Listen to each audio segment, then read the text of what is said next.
Good afternoon, good morning mga Luzon, Visayas sa Mindanao. Ito po yung lingkod, si Hardy Lau.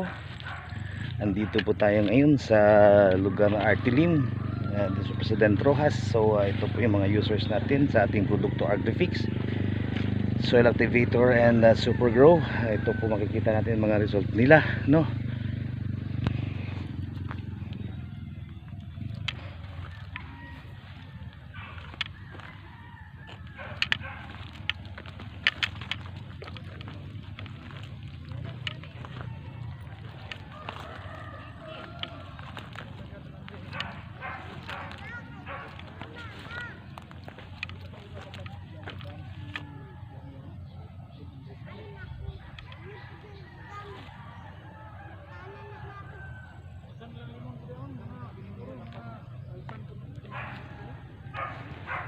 Napakaganda.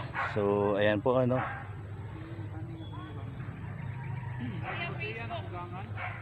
so yan po yung result ng gumagamit sa produkto po natin. So hanggang sa uling pagkikita po mga ka-Agrifix, maraming salamat po. God bless us all.